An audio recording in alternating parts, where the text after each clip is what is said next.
Bueno chicos, lo que tenemos que revisar ahora es, los temas que tenemos que ver es muestreo y reconstrucción. Eh, Algo de esto supongo que sabrán, pero la idea es que formalicemos un poquito y que nos pongamos todos de acuerdo en los conceptos básicos de lo que es el muestreo y de lo que es la reconstrucción y para qué nos sirve. En esencia, las señales en la naturaleza son señales continuas, y esa señal continua yo la necesito transformar en un número, una representación numérica. ¿Para qué lo tengo que hacer? Y porque probablemente yo esa señal la tenga que almacenar, la tenga que transformar, la tenga que filtrar, y lo puedo hacer de una mejor forma si esa señal está en una variable discreta. Eh, todas esas señales que yo transformo, tengo que transformarlas y convertirlas en un número discreto. Para ello se utiliza el muestreo. El muestreo lo podemos graficar como esta cadena, ¿no? Donde yo tengo un switch que se activa con un periodo T. ¿Eso qué va a hacer? Me va a hacer que la señal, el valor de señal que tenga en este extremo del cable, se transfiera a este otro extremo del cable, pero solo cuando esta llave conmuta. Entonces esta llave tiene un periodo de conmutación T. El hold es un mantenedor. ¿Qué quiere decir este mantenedor? Que me mantiene el nivel. Cuando se cierra esta llave, el valor de la señal de entrada se copia en esta sección y se mantiene en el hold. Fíjense que lo podemos ver acá abajo, ¿no? Donde yo tengo donde esta llave se cierra, se me copia el valor, se abre y ese valor me queda mantenido por el tiempo que estipula el hold. ¿Para qué hago este mantenimiento del valor? Porque después, si yo lo quiero convertir y mi valor está cambiando, la representación que voy a tener es totalmente errónea. Por eso tengo que mantenerlo el tiempo suficiente para que la electrónica asociada al conversor analógico digital realice esta conversión. A esto se lo llama mantenedor de orden cero. ¿Por qué de orden cero? Porque fíjense que el orden que tiene la pendiente que tiene este mantenedor es de pendiente cero. Bien, después tengo que hacer la conversión con un conversor analógico digital. Como parámetros tengo el periodo de muestreo, la frecuencia de muestreo, obviamente que es 1 sobre el periodo de muestreo. Esto está explicitado en Hertz, por supuesto. ¿Cómo puedo modelarlo eso? Con una multiplicación entre mi señal de entrada y fíjense que esta señal es continua, ¿no? Entonces tengo valores para los infinitos puntos intermedios, por una señal discreta de amplitud 1. Esta señal discreta de amplitud 1, ¿qué va a hacer? Va a conservar el valor de la señal de entrada en los momentos en que esa señal está mantenida. Fíjense que si yo hago la multiplicación, me va a dar, si yo multiplico este factor 1 por esta señal, me va a dar esta señal. Multiplico este sector en el medio por 0, me va a dar 0. Entonces lo que voy a obtener va a ser la señal original discretizada, ¿no? Muestreada, como se dice. Fíjense que acá tengo un ejemplo de una señal más compleja, en donde tenemos señal continua, ¿no? Fíjense, y esta señal, la misma señal muestreada. No tengo valores de la señal para en el medio de estos dos puntos, por ejemplo, no existe no existe la señal para esos dos puntos. ¿Cómo reconstruyo la señal? Hablamos que yo necesito el switch, el mantenedor de orden cero, para pasar al conversor analógico digital. Eh, una vez que hice ese pasaje de conversión de analógico digital, la señal me queda almacenada en un vector de posiciones con los valores de la señal en cada una de esas posiciones. Después necesito hacer un conversor digital analógico si la quiero volver a convertir al dominio analógico. Ese conversor, ¿qué es lo que va a hacer? Y va a transformar ese número en una tensión diferente de salida. Pero vamos a ver que el conversor digital analógico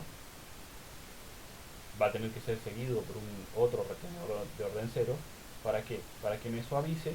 Fíjense, yo tengo la señal muestreada, la reconstruida, ¿sí? ¿Cómo hago esta reconstrucción? Lo hago utilizando la misma velocidad de muestreo que utilicé en el momento de hacer la captura de la señal. Fíjense que para que esto funcione, y ahí me permito retroceder, yo tenía este periodo de muestreo en donde se abría y se cerraba este switch. Este periodo fue el que me fue diciendo cuántas muestras y a qué velocidad se fueron almacenando. Si yo quiero volver a reconstruir la misma señal y que tenga la frecuencia original, tengo que respetar la frecuencia de muestreo, tanto al momento de convertirlo de analógico a digital como de digital a analógico. Esa conversión de digital a analógico, manteniendo el valor, me va a dar una señal de escalera esta señal que vemos acá, ¿no? ¿Por qué? Porque yo tengo este valor para este tiempo, después coloco el valor para el próximo tiempo, pero en el medio de los dos tiempos yo mantengo. Entonces me va a dar una señal de esta forma. ¿Cuál es qué posibilidad tengo para que esta señal se parezca a la señal original? Obviamente aplicar un filtro. Si yo le pongo un filtro pasa abajo, voy a suavizar los bordes de esta señal y esa señal va a ser similar a la original. ¿Cómo lo grafico esto en MATLAB? Bueno, fíjense que pueden hacer algunas pruebas ustedes. Acá estoy generando una señal aleatoria. La función stem es similar al plot, con la diferencia de que el plot interpola los valores entre un dato y el próximo, con lo cual yo veo señales como si fuesen continuas.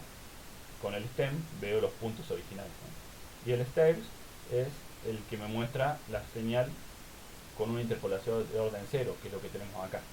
Si yo le pongo un plot en lugar de un stair, esto me va a aparecer absolutamente continuo, como si fuese la señal original, cuando en realidad no lo es. Bien, después tengo, una vez que ya definí la velocidad de muestreo y el periodo de muestreo, tengo que hacer la cuantificación. ¿Qué es la cuantificación? Yo en el I de las señales tengo infinitos valores, en las señales analógicas que estamos hablando. En las señales digitales y discretas no lo tengo. ¿De qué va a depender? Y de la resolución de mi conversor, analógico digital o de mi sistema completo. Entonces, tengo que convertir un rango continuo de amplitudes en un conjunto discreto de palabras en un código digital. Para ello, fíjense que yo tengo x de t con este valor de entrada. Por ejemplo, me da la salida 0,010. Pero si yo tengo un diferencial de x acá, fíjense que la salida me va a dar lo mismo, tanto si es positivo como si es negativo. Recién si el valor de x de t supera este umbral, ahí es donde voy a contar un dígito más en mi conversión. Por lo cual, yo tengo un error acá, inherente a hacer la conversión analógico a digital. La conversión va a darme el mismo valor en este punto, que en este punto, que en este punto. Por lo cual, es un error inherente a la conversión. La única forma de limitar ese error es utilizando un conversor con mayor resolución, pero el error de cuantificación va a estar siempre presente porque no tengo ninguna posibilidad en un sistema digital de tener infinitos valores como si lo tengo en un sistema analógico. Fíjense que acá estamos haciendo un ejemplo de una cuantificación de una señal usando 3 bits y 100% el rango dinámico. Yo tengo la señal directa, fíjense que 100% el rango dinámico significa que mi señal ocupa todas las posibilidades. ¿Bien? ¿Qué quiere decir esto? Que yo voy desde el menos 128 al 128. Estoy utilizando el 100% de mi capacidad de entrada de la señal. Ya vamos a ver en la próxima filmina que no siempre se puede dar ese caso. Al estar entonces, esta señal, cuando la cuantifico, fíjense cómo se escalona, ¿no? ¿Por qué? Porque en las diferencias entre un valor y el otro, el salto entre un valor y el otro hace que sí o sí tenga este error. Acá está cuantificado ese error. Fíjense que ese error va a depender de la diferencia entre el valor original contra el valor cuantificado, ¿no? Estoy discretizando mi señal. Acá estoy usando el 40% del rango dinámico. El rango dinámico, fíjense que tengo de 0 a 256 y estoy usando solamente una pequeña porción. obviamente que el error de cuantificación ahí va a ser más grande porque, eh, porque esta función no está aprovechando todo el rango dinámico. Al no aprovechar todo el rango dinámico, estoy desperdiciando bits en mi conversor. Espero que se vaya entendiendo y vamos a dejar eh, disponible apuntes en Teams para que puedan reforzar alguna cuestión si no quedó claro y por supuesto pueden hacer todas las preguntas que consideren.